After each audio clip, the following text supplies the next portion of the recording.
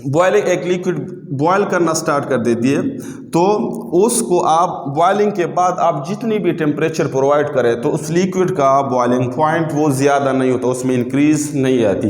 इसलिए कि जो टेम्परेचर हम प्रोवाइड करते हैं तो वो उस लिक्विड मॉलिक्यूल को एक दूसरे से जुदा करने में, वो हीट इंटरमॉलिक्यूलर फोर्सेस को ब्रेक करने में इस्तेमाल होती है, यूज़ होती है, और इसी वजह से उस लिक्विड का जो बॉइलिंग पॉइंट होगा वो कांस्टेंट रहेगा। फॉर एग्जांपल अगर हम कहते हैं वाटर का जो बॉइलिंग पॉइंट है वो है 100 सेल्सियस। जब वाटर बॉयल करना स्टार्ट कर देती है, इसके बाद हम अगर वाटर को टेम्परेचर प्रोवाइड भी करें तो वो उस लिक्विड वाटर मॉलिक्यूल के दरमियान जो इंटरमॉलिक्यूलर फोर्सेस एग्जिस्ट करते हैं, हाइड्रोजन बॉन्डिंग, वो हीट उस इंटरमॉलिक्यूलर फोर्सेस को ब्रेकअप करने में इस्तेमाल होती है। इसी वजह से उस लिक्विड्स का जो बॉइलिंग पॉइंट होगा वो कांस्टेंट होगा, वो उसमें इंक्रीज नहीं आती। अब नेक्स्ट हम फैक्टर्स की तरफ जाते हैं कि कौन से फैक्टर्स जिसके ऊपर बॉइलिंग पॉइंट वो डिपेंड करता है। तो दो फैक्टर्स है हमारे साथ। फर्स्ट नंबर फैक्टर है intermolecular forces, nature of liquid, और सेकंड फैक्टर है external pressure. Factors affecting boiling point, तो दो फैक्टर्स है जिसकी वजह से बॉइलिंग पॉइंट वो इफेक्ट हो सकता है, में इंक्रीज और डिक्रीज हो सकता है। फर्स्ट नंबर है nature of liquid. Nature of liquid means intermolecular forces.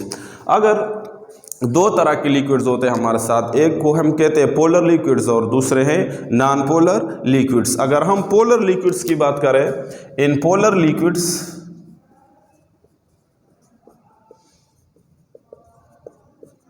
Liquids there exist strong intermolecular forces.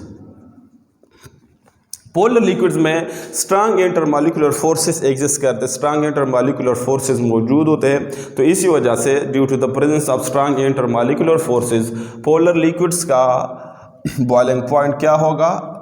High boiling point होगा। और अगर हम सेकंड बात करें नॉन पोलर लिक्विड्स की, तो in non polar liquids there exists weak intermolecular forces। Non polar liquids में intermolecular forces क्या ये वीक होते हैं। इस वजह से नॉन पोलर लिक्विड्स का जो बॉइलिंग पॉइंट होगा वो होगा लो बॉइलिंग पॉइंट। अगर पोलर लिक्विड्स है तो पोलर लिक्विड्स में स्ट्रांग इंटरमॉलिक्यूलर फोर्सेस ये एग्जिस्ट करते हैं, स्ट्रांग इंटरमॉलिक्यूलर फोर्सेस मौजूद होते हैं। अगर इंटरमॉलिक्यूलर फोर्सेस स्ट्रांग है तो बॉइलिंग पॉइंट क्या होगा? वो हाई होगा।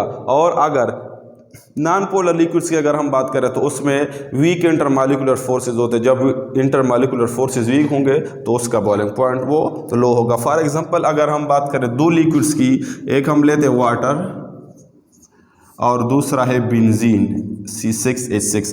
वाटर एक पोलर लिक्विड है, वाटर एक पोलर लिक्विड है और इसमें स्ट्रांग इंटरमॉलिक्यूलर फोर्सेस एग्जिस्ट करते हैं, स्ट्रांग इंटरमॉलिक्यूलर फोर्सेस मौजूद होते हैं। इसी वजह से वाटर का बॉइलिंग पॉइंट क्या है? 100 सेल्सियस। अगर हम इसका कंपैरिजन बेंजीन के साथ करें तो बेंजीन एक नॉन पोलर लिक्विड है और नॉन पोलर लिक्विड्स में ऑर्गेनिक एक सॉल्वेंट है नॉन पोलर, तो इसमें इंटरमॉलिक्यूलर फोर्सेस वीक होते हैं, वीक इंटरमॉलिक्यूलर फोर्सेस एग्जिस्ट करते हैं। इस वजह से बेंजीन का जो बॉइलिंग पॉइंट होगा वो 80.2 सेल्सियस है। तो आप देखें वाटर पोलर लिक्विड है, वाटर एक पोलर लिक्विड है, इसी वजह से इसका बॉइलिंग पॉइंट क्या है? 100 सेल्सियस है। और बेंजीन एक नॉन पोलर लिक्विड है, एक ऑर्गेनिक सॉल्वेंट है और इसका बॉइलिंग पॉइंट क्या है? 80, ऑलमोस्ट 80 इसका बॉइलिंग पॉइंट है। तो एक फैक्टर है जिसकी वजह से बॉइलिंग पॉइंट में इंक्रीज और डिक्रीज हो सकता है इंटरमॉलिक्यूलर फोर्सेस। सेकंड फैक्टर है एक्सटर्नल प्रेशर, जो इंपॉर्टेंट है external pressure. Boiling point also depends upon the external pressure and boiling point is directly related to the external pressure. Second factor है external pressure।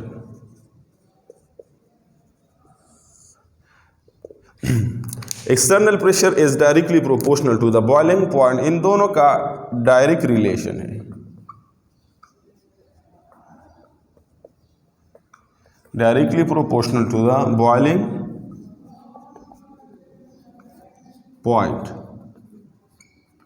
अगर external pressure ज़्यादा हो गई